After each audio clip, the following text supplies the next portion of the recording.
uma boa noite. Estou muito feliz de estar aqui com vocês e compartilhar a palavra de Deus nessa noite. E gostaria que vocês acompanhassem aqui no telão João, no capítulo 21, do versículo 15 ao versículo 19. Depois de terem se alimentado, Jesus disse a Simão Pedro: Simão, filho de João, você me ama mais do que estes? Sim, Senhor, tu sabes que te amo. Jesus disse: alimente meus cordeiros. Então perguntou pela segunda vez: Simão, filho de João, você me ama? Sim, Senhor, tu sabes que te amo. Jesus disse: toma conta das minhas ovelhas. Jesus perguntou pela terceira vez: Simão, filho de João, você me ama? Pedro ficou aborrecido por ele ter perguntado a terceira vez: você me ama? Então respondeu: Senhor, tu sabes de tudo, e tu sabes que te amo. Jesus disse: alimente minhas ovelhas. Vou dizer uma verdade: quando você era jovem, vestia-se e ia onde queria, mas, quando for velho, estenderá as mãos enquanto outra pessoa irá vesti-lo e levá-lo para onde você não quer ir. Ele disse isso para indicar o tipo de morte pelo qual Pedro iria glorificar a Deus. Em seguida, ordenou: siga-me. Oremos. Querido Deus e Pai, nós te louvamos e te agradecemos.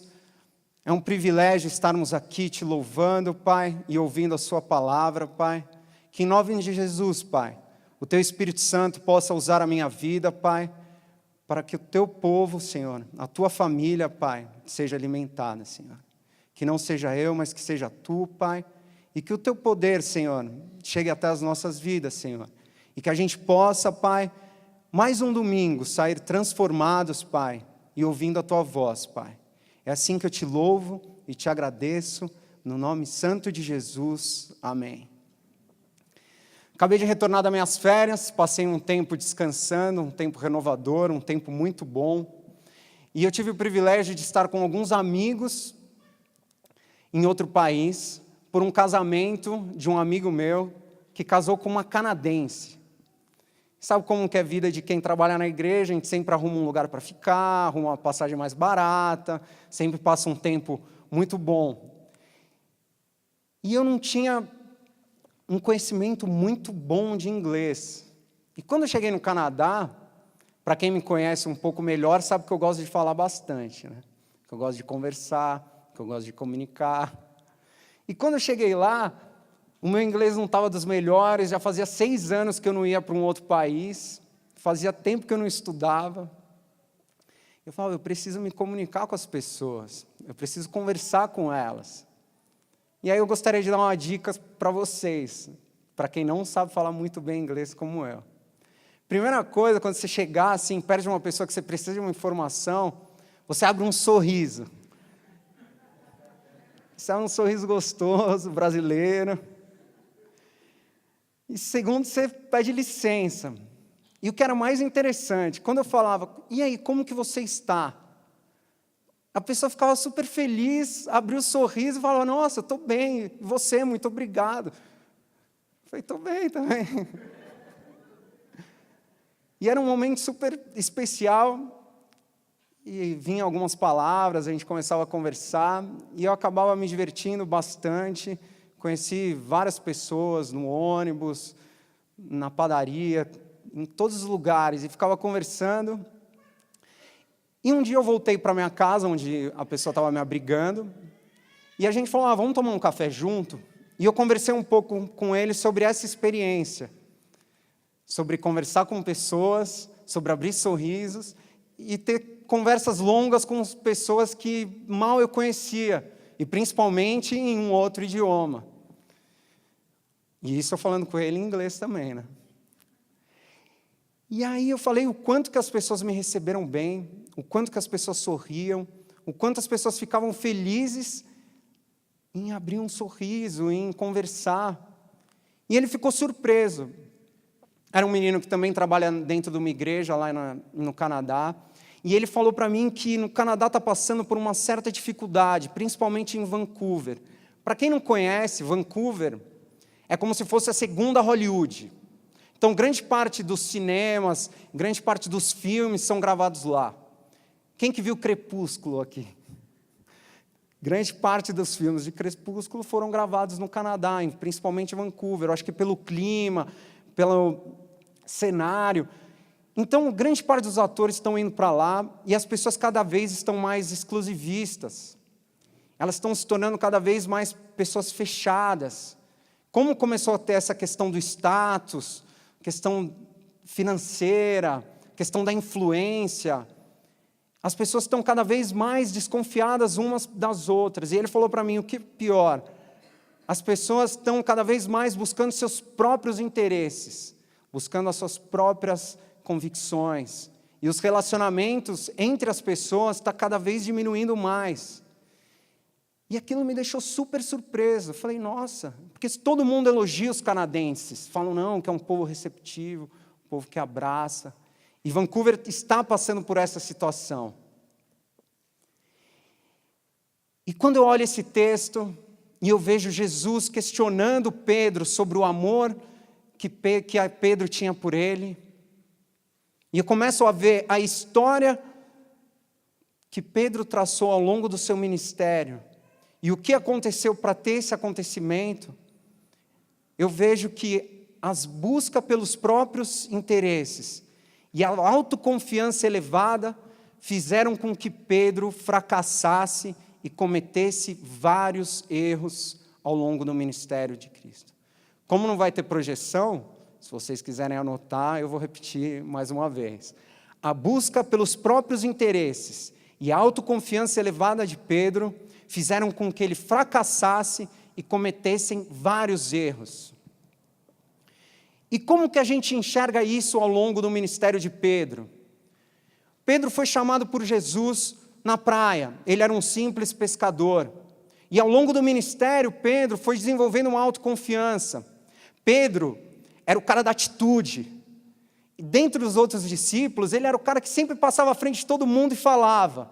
Pedro era como eu, não conseguia ficar quieto. Ele sempre falava. E sempre ele falava, nem sempre eram coisas boas. E em certos diálogos com Jesus, a gente vê que Pedro tinha dentro do coração dele alguns interesses e algumas coisas que faziam com que ele olhasse para Jesus de uma maneira diferente. E o texto de Mateus, no capítulo 16, do versículo 21 ao versículo 23, mostram um pouco sobre como que Pedro enxergava o ministério de Jesus. E em Mateus 16, do 21 ao 23, fala assim: desde aquele momento, Jesus começou a explicar aos seus discípulos que era necessário que ele fosse para Jerusalém e sofresse muitas coisas nas mãos dos líderes religiosos, dos chefes dos sacerdotes e dos mestres da lei, e fosse morto e ressuscitasse no terceiro dia. Aí Pedro ouve isso, e Pedro tinha uma convicção clara que Jesus era o Messias, porque ao longo do ministério, ele viu que Jesus era realmente um mestre diferenciado. Jesus fazia milagres, Jesus ensinava com autoridade, Jesus não era um mestre comum. E todo judeu naquela época, no primeiro século, esperava um Messias para que ele restaurasse o reino de Israel, para que ele trouxesse a glória perdida quando o povo judeu foi exilado para a Babilônia, e quando eles voltaram, eles nunca mais tiveram domínio sobre a terra. Então todo judeu sonhava um dia em receber novamente até a posse da terra. E quem que dominava naquela época era o Império Romano. Então todo judeu queria que o Messias chegasse, para que esse Messias levantasse algo, para que eles constituíssem um reino novamente. E quando Pedro ouve que Jesus teria que morrer, e que ele ressuscitaria depois, ele não entendeu muito bem. E Pedro fala assim para Jesus: nunca, Senhor, isso nunca te acontecerá. Jesus virou-se e disse a Pedro: para trás de mim, Satanás, você é uma pedra de tropeço para mim, e não pensa nas coisas de Deus, mas nas coisas dos homens. Porque o desejo de Pedro não era a mesma convicção e o reino que Jesus gostaria de implantar.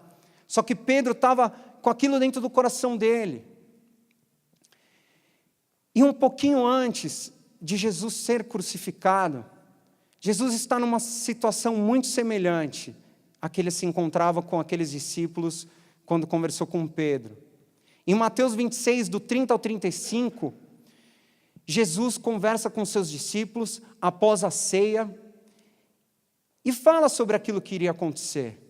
E a gente vê uma confiança elevada de Pedro. Só que não era uma confiança no mestre, era uma confiança nos próprios desejos e naquilo que ele estava buscando. Então, em Mateus 26, do 30 ao 35, então Jesus lhes disse: ainda essa noite todos vocês me abandonarão, pois está escrito: ferirei o pastor e as ovelhas do rebanho serão dispersas. Mas, depois de ressuscitar, irei adiante de vocês para a Galiléia. Pedro respondeu: ainda que todos te abandonem, eu nunca te abandonarei. Jesus respondeu: asseguro-lhes que, ainda esta noite, antes que o galo cante, 3 vezes você me negará. Mas Pedro declarou: mesmo que seja preciso que eu morra contigo, nunca te negarei. E todos os outros discípulos disseram o mesmo. Então Pedro tinha uma autoconfiança elevada. Ele questiona Jesus, ele tem os próprios desejos, ele não consegue olhar os propósitos que o mestre tinha colocado para ele. E ele fracassa. Porque em Mateus 26, 73 ao 74, mostra que Jesus está sendo preso. E após ele ser preso, o próprio Pedro está nas redondezas.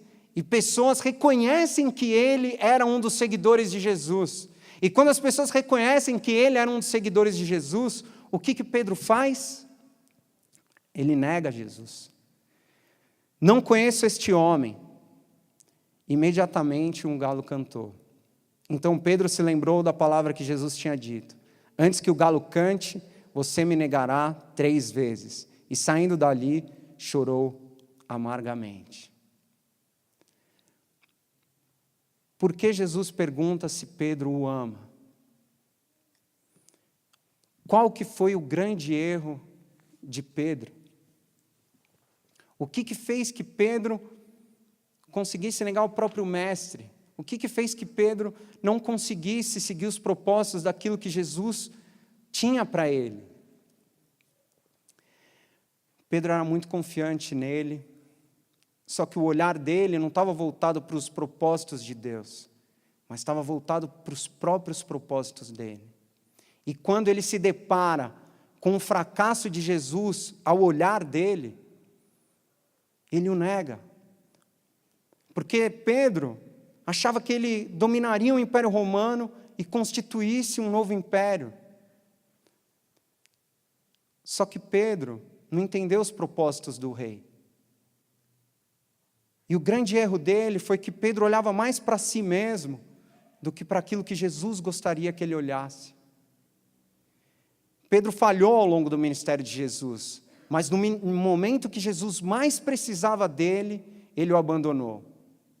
E isso foi no momento que ele negou, foi no momento do Getsêmani, onde Jesus estava orando e ele e outros discípulos dormiram, porque o olhar de Pedro estava voltado para ele mesmo. E a nossa busca pelos próprios interesses e a autoconfiança elevada em nós mesmos nos faz fracassar e cometer vários erros. Os nossos olhos diariamente estão voltados para quê? Eu reflito muito sobre isso e eu penso demais que quando os nossos olhos estão para nós e para os nossos interesses, a gente não consegue enxergar aquilo que Deus quer que nós enxergamos. E principalmente, a gente enxerga as pessoas de maneira distorcida. Porque aquilo que a gente deveria fazer, muitas vezes a gente não faz. Porque os nossos olhos estão para nós. E a gente não consegue olhar a realidade da maneira que ela deve ser olhada. E quando a gente vai ao nosso trabalho, como está o nosso olhar para o trabalho, para os nossos próprios interesses, como uma única fonte de renda, Ou os nossos olhos estão como um lugar onde Deus nos colocou para que a gente possa amar as pessoas, para que a gente possa servi-las? Então, a maneira como a gente enxerga as situações, enxerga os nossos relacionamentos, enxerga o nosso caminhar diário, vai fazer muita diferença na nossa vida. Mas quando a gente, como Pedro, fica com o nosso olhar voltado para nós mesmos, a gente vai começar a olhar o nosso trabalho apenas como um ganha-pão, como um lugar onde eu vou receber a minha grana, vou sair e vou voltar para minha casa. E os dias vão se tornar dias terríveis. Eu lembro que na época que eu trabalhava como gerente aqui numa empresa americana aqui em Alphaville, tinha um diretor que ele entrava na sala de reunião, ele não cumprimentava ninguém, e ele já começava a questionar os números. E eu olhava para ele e eu falava, nossa, cara, ele me olha como se fosse um laptop. E que se esse laptop quebrar, ele vai colocar outro, e ele não está nem aí. E aí eu trouxe isso para o meu coração. Eu falei, e se eu tivesse na situação dele? Como que eu lidaria com essas pessoas? Se eu fosse o diretor, como que eu me relacionaria com essas pessoas? Como eu as trataria? Será que eu ia tratar a moça que serve o café e o diretor que me dá mais rentabilidade da mesma maneira? Ou será que eu ia tratar eles com diferença? Porque é muito fácil a gente julgar as pessoas e olhar as atitudes delas, mas quando a gente traz para o nosso coração e vê como a gente está caminhando, isso pode se tornar muito dolorido. E quando os nossos olhos estão voltados para nós mesmos, a gente busca os nossos objetivos e começa a ver as coisas que nós fazemos de uma maneira distorcida, e não da maneira que Deus gostaria que nós enxergássemos. E isso também acontece dentro da nossa família. Se você olhar a sua casa apenas como um lugar onde você descansa e volta para o seu trabalho, com certeza você vai plantar coisas ruins. E o relacionamento entre você e seu irmão, o relacionamento entre um casal, um relacionamento entre pai e filho, filho e pai, as coisas vão começar a se tornar distorcidas também. E vai começar a ocorrer problemas. Porque se eu olho apenas, não, eu tenho que ir para casa, porque eu tenho que estudar, porque amanhã eu tenho uma prova. E eu não passo 15, 20, 30 minutos conversando com meu irmão, ou com a minha mãe, ou com meu pai. Eu não estou aproveitando realmente aquilo que Deus me proporcionou. Ou se eu sou um pai que só penso em trabalhar, como meu pai fez milhares de anos. Ele chegava em casa, cansado, dormia, acordava e saía. Acordava, saía e ficava nessa rotina. Quantos momentos a gente deixou de desfrutar porque a cabeça dele estava produzir, trabalho, trabalho. Porque o olhar dele estava voltado para as coisas e não para as pessoas. E quando o olhar nosso está voltado para as coisas, a gente acaba destruindo os nossos relacionamentos. Amizade. Quando eu olho uma amizade por aquilo que ela pode me proporcionar, eu também estou olhando de uma maneira distorcida. Eu estou olhando para os meus próprios interesses. Futebol. Quando você vai jogar uma peladinha, e você está só nos seus interesses, só quer ganhar, vai dar briga. Quantas vezes a gente vê a galera jogando bola, dá briga? Porque o cara quer ganhar, ele não quer desfrutar aquele momento junto com os seus amigos. Porque quando nós buscamos os nossos próprios interesses, e nos relacionamos com as pessoas a partir daquilo que é agradável para nós e o que nos favorece, a gente acaba errando e a gente acaba fracassando. Mas da mesma maneira, Jesus restaura Pedro e usa os seus erros para um aprendizado e crescimento. E assim o impulsiona para continuar a missão que Deus colocou para a vida dele. Quando Pedro está naquela praia, eu fico impressionado porque Jesus ele cuida de cada um dos detalhes. Um pouquinho antes dessa conversa, isso tudo começou de madrugada, no Mar da Galileia. Jesus encontra com seus discípulos, e os seus discípulos, num lugar comum, onde eles estavam acostumados todos os dias a caminhar, eles vão pescar. E Jesus poderia falar, não, Pedro, vem aqui que eu vou conversar contigo. Mas não, Jesus é paciente. Jesus caminha e fala, não, deixa eles irem pescar. Aí eles saem, passam a madrugada inteira pescando, e no final da pesca, eles voltam, bem de manhãzinha. E quando eles se encontram com Jesus, eles chegam de mão abanando, sem nenhum peixe. Aí Jesus olha para os discípulos e fala, voltem para o mar e joguem a rede do outro lado. E os discípulos voltam para o mar. E quando os discípulos jogam e começam a puxar as redes estavam tão cheias que eles ficaram com medo da rede estourar. E eles puxavam, e de repente Pedro olha para João e fala, é ele. Porque eles não tinham reconhecido que era o próprio Messias, que era o próprio Jesus. E Pedro fica tão animado que ele pega as roupas novamente, e em vez de esperar a embarcação chegar, ele já sai nadando beira-mar. E era mais ou menos uns 100 metros. E quando ele chega na praia, Jesus espera os seus discípulos com uma fogueira pronta, com pães servidos, e fala para eles, tragam os peixes para que a gente possa se alimentar. Então Jesus proporciona um banquete para eles. E quando Jesus proporciona esse banquete para eles, eles os convida a levar aquilo que eles conseguiram de acordo com uma pesca milagrosa. E aí eles comem, desfrutam de um café da manhã super gostoso com peixe. E acabando aquele momento, diante dos discípulos, dos mesmos discípulos que Pedro falou que jamais negaria a ele, Jesus começa a restaurar o coração de Pedro. E faz uma pergunta. Simão, filho de João. Por que Simão? Porque era o nome que Jesus chamou na primeira vez que ele encontrou com Pedro, que depois mudou. Tu me amas mais do que estes? Ele fala, sim, Senhor, eu amo. E depois de 3 vezes, Jesus está preocupado, não com os erros de Pedro, mas Jesus está preocupado em fazer com que o coração de Pedro seja restaurado, para que Pedro se torne uma pessoa melhor, para que Pedro sinta uma autoconfiança novamente, mas não nele, mas em Cristo, para que ele possa continuar a missão que Cristo trouxe para a vida dele, para que ele possa fazer com que outras pessoas conheçam a Cristo. E foi isso que Jesus fez naquele momento.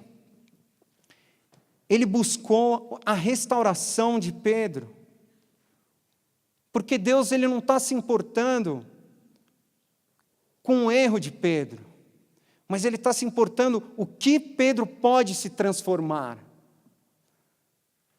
o que Pedro pode crescer com esses aprendizados.